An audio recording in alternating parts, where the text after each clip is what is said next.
this story is coming from Bengaluru, but it could be true about any metropolis where women live and work and live in PGs because they cannot possibly either afford a place to rent out on their own or they do not have anyone else to share a flat with.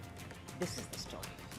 Are paying guest accommodation becoming dangerous for women in Bengaluru? This is a story, of course, from Bengaluru, the IT hub of India, where women form 50% of the workforce in the IT sector and their overall numbers have quadrupled in the decade and stands now at approximately 50 lakhs. Accommodations. As per latest data, 18 lakh women reside in PG accommodation in Bengaluru. When they come to live and work in Bengaluru, then PG accommodation is a natural choice for many. But then over the last few months, there have been a spate of incidents targeting women residents of PG facilities across Bengaluru. You can see on your screens the visuals of the latest attack, which of course I'll speak about, but also we have statistics where we will tell you how many cases have occurred who have traumatized women in the IT city. One of the most horrific was, of course, in June at BTM Layout, where a 35-year-old Ravi Teja Reddy, owner of a paying guest facility, allegedly raped a 21-year-old nursing graduate after she apparently confessed to have stolen 3 rings from another girl in the PG. The alleged rape was almost like a revenge sexual assault.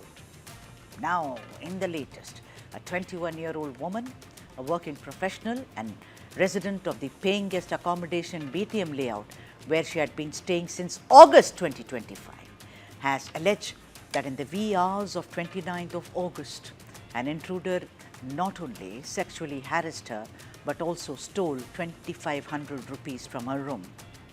Those are the visuals captured on CCTV. The incident happened around 3 a.m. at Lakshmana Durga Ladies PG near Gangotri Circle. According to the woman, in a complaint to the police, she said that she was asleep when the attacker entered her room, which was not locked from the inside, and touched her legs and hands inappropriately.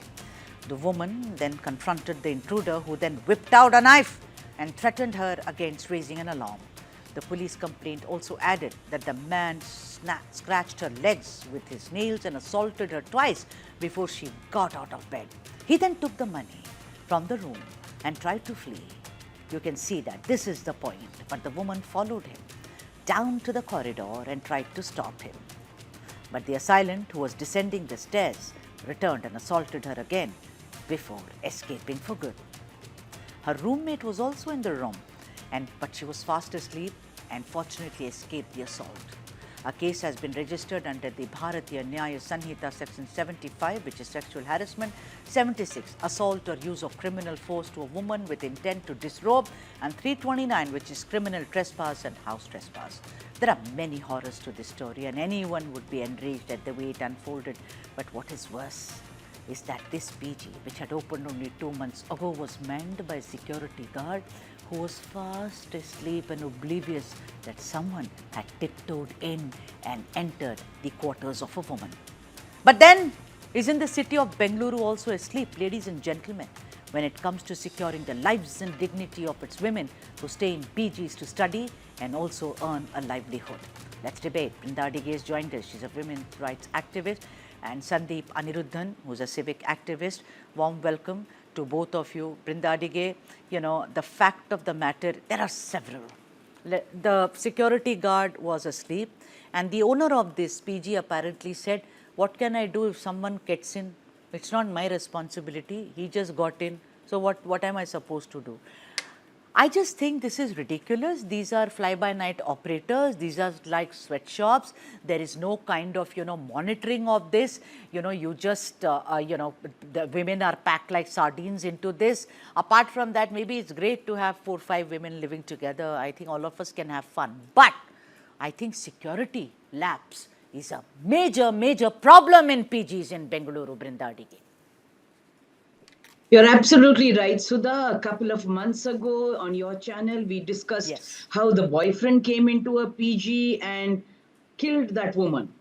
After a lot of battle and fight and shouting and screaming, nobody came forward and she was knifed. like you mentioned, even after such serious cases, such cases where somebody has been murdered, the state has not taken any action. The state continues not just to sleep, but wallow in its impunity, because there was a lot of talk that the BBMP is going to come forward, that the Department of Women and Child is going to look into this matter. The police have now started to ask people to register those who are living in PGs and the PGs themselves, but nothing worked. It was a lot of talk for the sake of the press. No monitoring, nobody is inspecting them, and the PG owners are unafraid of anybody. Often we will find that the PG owners have a lot of very strong connections with the local politicians. And whoever these politicians may be, they will tell that, don't worry, you can go ahead. You don't have rainwater harvesting, no problem. No pollution, no fire escapes, no problem. Right. You have, for the namesake, a security, also no problem. Until the state pulls up its sock, everybody else is going to just be around over there doing nothing, putting our women's lives in danger. Right. You know, Sandeep Aniruddhan, correct me if I'm wrong, but until 2023, I think these were, you know, operated by anyone. If I had a 2-room spare, I could say PG, much like what used to happen when I was a young woman. But in 2024, the BBMP apparently stepped in and became the big daddy that, you know, to regulate this. They also said there could be laws, you know, all the PG owners need to collect the identity of everyone working there, put CCTV cameras, you should have, you know, biometrics, etc., etc. Isn't it right? But before 2023, all these PGs were run by people like Brinda says, influential people with deep pockets with politicians, and also basically, why am I, you know, beating around the bush? Rogue elements. Sandeep. So basically, there is a profile to the kind of people who run these businesses. First and foremost, they are law violators. And I'll tell you why. Because the buildings that these PGs are located in are normally violative buildings. They would have violated every law in the book. They would have left no setbacks. They would have built 3 to 4 times of what is actually permitted in that site. Where there can be 2-floor building, there will be 6-floor building. Thirdly, they are basically, these are not paying guest operations. They're just called paying guest. Paying guest is when you have a house and you have a spare room, you let it out, it's a paying guest. These are hotels. So basically, they're running hotels in the name of PGs. So they are avoiding all the licensing and regulation requirements of a hotel. Hotels will have a whole lot of regulation requirements that have to be licensed, that have to have security, they'll have to pay taxes and all that. So these crooked people, they basically set up hotels, they call it PGs, and they avoid all the regulations and the taxation and all that exposure. So basically, the profile of the people who run these buildings operations are themselves very criminal because they don't comply with any laws, they violate, and to get away, what they do is they bribe left, right, center. So basically, they are good income sources for the politicians. They're basically not well connected, but they have back the money to give politicians, so the politicians protect them. Most of them, there is a statistic. 1,810 PGs hold licenses from the BBMP, 1,022 for men and 788 for women. That's about it. But you have around 20,000 PGs operating. Where are the other licenses? Why are they absent? Where are the licenses is the question. If you don't have license, like Sandeep said, like Brinda said, you bribe a politician and you get away. But what about these women? Brinda Adige, I think more than anything else, the police needs to come in here. You know, the security guard was sleeping. Fine, sack him. They will sack him and say, don't come to work, you know, for 1 week. After that, they'll bring him back. This man, this owner, I mean, what a shameless man he is. He says, if someone comes into the room of a woman, what am I supposed to do? What does he mean, Brinda? I think this, why is it that we don't hear of cases that if this has happened, whether it's any place, Koramangala, Whitefield, you know, Mukundanahalli, wherever it is, that let the PG be shut down, shutters down on it. I mean, it is so unsafe. This woman was sexually assaulted. He touched her legs and her arms and also scratched her legs. After that, he also absconded with 25. So it's multiple cases at the same time. Shut them down, Brinda Adige. You're right, Sudha, but we must hold all these departments collectively accountable for something like this. The police is only bothered about crime and law and order. So the sections that you mentioned of BNS, there is no section where this man abetted, the PG owner actually abetted by not having all of this in place and coming and telling, okay, this happened somewhere outside my PG or whatever. Why hasn't the police registered a case on him for abetting this molestation and this assault? So police have to be held accountable. Often we will find A4 size papers stuck to some trees and posters saying PG accommodation Yeah. available over here. Call this number. Yes. What are the BBMP? What are the BBMP officials doing? They go Absent. across everywhere. They are supposed to be calling up these people and saying, hey, where is your number?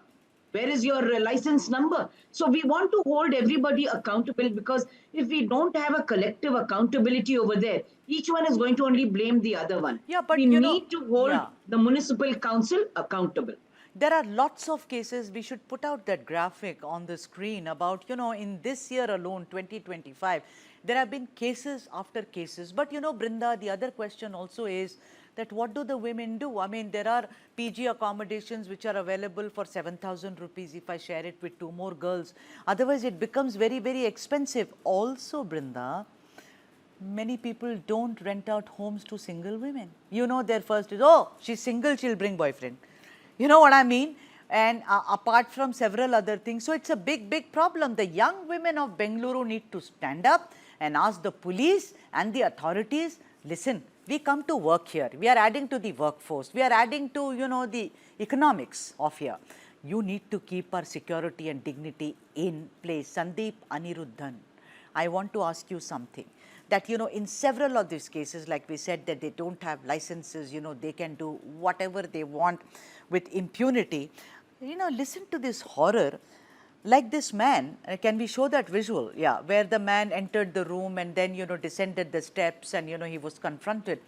There was one case where, Sandeep, this girl said that this auto rickshaw driver, because my roommate could not pay him cash, she said, I will pay online. She paid, he followed her and threatened her. He said, give me cash. Can you imagine? I mean, I will be scared to death. Also, several house owner comes into, the PG owner will come into your room. Why are there so many wet clothes on the veranda? Sometimes the girl said that when we are not dressed appropriately, maybe in shorts and a t-shirt, which I can do with a woman. It's my wish. I won't come out, but you are my girl. I mean, it's okay, girlfriend in the room. They enter the room. I mean, what goes on here, yeah, Sandeep Aniruddhan? Where is BBMP? Aren't they ashamed of themselves? They are a failure on every front, and this is very, very serious. So the one thing is that, there is a complete sense that law and order is breaking down. There is a maladministration, misgovernance in the city to the tune that it's becoming difficult to figure out how we're going to fix it, because these are the cumulative outcomes of about 3 decades of lack of planning. We have not had planning because we haven't had a mechanism for planning. Because we don't have a mechanism for planning, we don't have a master plan, we don't have a vision plan, we don't factor for the kind of growth the city is undergoing, where there should be residential areas, what kind of residential accommodation is required, and to plan for it and provide it. So now what's happening is most of these buildings are not only a problem for the inmate, it's also a problem for the residential areas. Properly developed layouts now are getting invaded by these PG slums, and the entire layout is becoming unlivable for families also now. So it's a complex problem for the city because we don't have a mechanism for solving it. The mechanism that is prescribed in the constitution is the Metropolitan Planning Committee. They are supposed to have experts. They're supposed to have urban planners, transport planners, sociologists, economists, social scientists, and they're supposed to figure out how the city is to develop and how it has to take care of everybody's needs. For 30 years, we've not had it. Now, this is what is happening. Everything is unplanned development, unplanned growth. The layouts are collapsing, civic amenities are collapsing, and law and order is collapsing.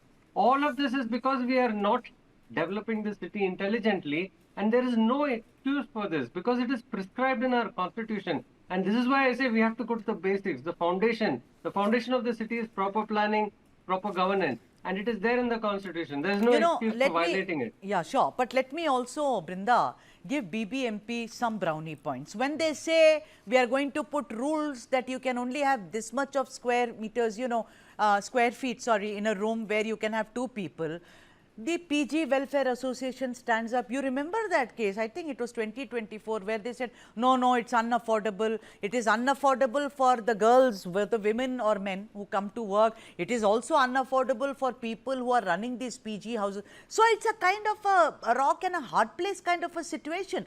I think, Brinda Dike, the only way we will keep all these women, because these are horror stories, we cannot brush them under the carpet. Sexual assault, then this revenge sexual assault by this guy called Ravi Teja allegedly, where a woman, nursing graduate was assaulted because she said, yeah, yes, I've stolen the rings of 3 people. He police, he raped her allegedly. I am saying, Brinda Adige, I think we need a very, very strong messaging. The laws may be in place, they will be booked. But where is the messaging, Brinda Adige? Unless that happens, all these men who are entering PG thinking that, they're going to have free fun, these rogues, none of them will be deterred, Brinda Adige. I'm in complete agreement with you, Sudha. In this particular case itself, the security agent or the agency, both of them should have been booked. The PG owner should have been booked. The case that is being put there is very light. Molestation and trying to disrobe and all of that. We have to talk about serious cases, serious sections that are put, and fast track the case so that we know that there is a message that is coming across strongly. It is not enough just for the police to register cases from what they understand as something has gone wrong. Everybody has to be booked over there. So the police need to be trained and told. BESCOM must come in. If BESCOM says that we have given you electricity for 5 people, why are you having 20 people? Yes. BESCOM cannot be ruled out. We also have to talk about the water people, the BWSSB, and we want the municipal corporation, BBMP. So we must hold the state accountable to say, here are women coming from outside the state or the city, extending revenue to us, and you are not keeping them safe. And when we talk of safety, don't put us in a cage of protectionism, of come back home at so-and-so time, keep your door locked, don't wear. None of those. We want safety from the state, and that means you sit down and break your head and say what is the best within the constitution that you must provide for us. Very well said, Brinda. I'm not going to take that guy, come in by 7 o'clock, it's dark, why are you wearing a short skirt, sleeveless, did you have a beer? I'm not listening to all that. Secure my dignity and my life and see to it that I'm safe.